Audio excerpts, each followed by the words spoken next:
So, inverse functions. The inverse of a function performs the opposite operation to the original function. So take the elements, so basically that means it takes you back to where you started. So if you started with something like 1 and the function was add 2, you'd go to 3. And then the inverse function would be minus 2, which would take you back to 1. So if we now look over on the graph on the right-hand side, if we put in a value of x equal to 1 into f of x, then we get out the value y equals f of x, and we get out the value 5. That value 5 becomes the input value, and then we have to go get the value back out that we started with, which was the 1. So you can see that these output values here, if we just viewed it as going from 5 to 0, these output values, the range of the original function, becomes the domain of the inverse function. Yeah. Okay, so we've got a summary of that down here. So functions fx and s inverse are inverses of each other.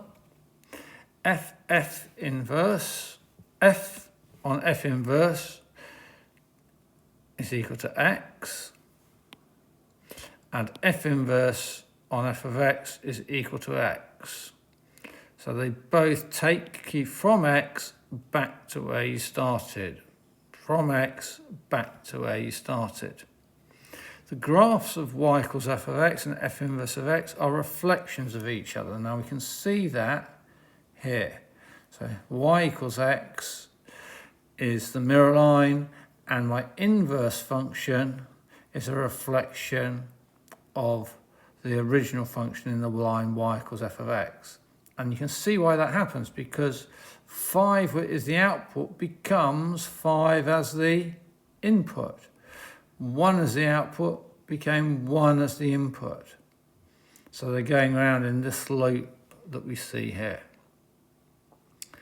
Okay, so here we go with some examples. Find the inverse function of h of x when the domain is x is greater than or equal to 0. So let y equal to x squared minus 7. And what have we said?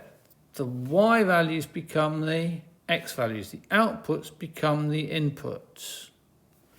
So we interchange our inverse function for the inverse function, interchange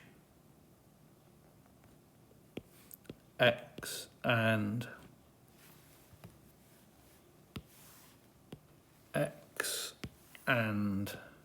y.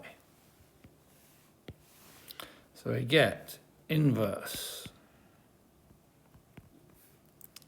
The outputs, which is the y values, have become the inputs, and the inputs have become the outputs for the inverse function, because it takes us back to where we started.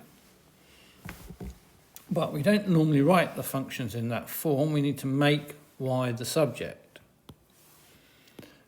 Make y subject. And so we get x plus 7 equals 2y squared. Divide by the 2, so y squared equals x plus 7 over 2. So y equals the square root of x plus 7 over 2 is our inverse function. And we've got to take it back to the right notation. So h inverse of x is equal to the square root of x plus 7 over 2. Okay, now if we've given the domain, we should also give the domain for this. Yeah, we were given the domain here. So we want the domain for this function. Now the domain, the input, domain, that's the input of h inverse of x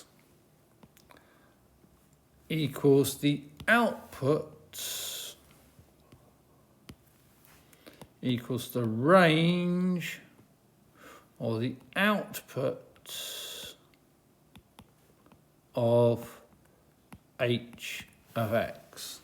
Well, the best way to find those is to sketch the original graph. 2x squared minus 7. So, we know what y equals x squared looks like. 2x squared, y equals 2x squared is a stretch. And then we've got to subtract the 7, if I remember rightly. So we've got y equals 2x squared minus 7 is something like that, 0, negative 7. So we can tell our range is h of x is greater than or equal to negative 7. Okay. And so that we can do a little bit of work, there's a little bit of working down the side of the page.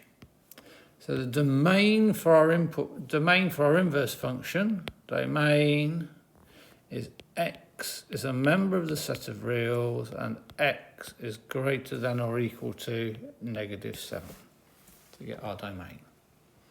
Hope that's clear.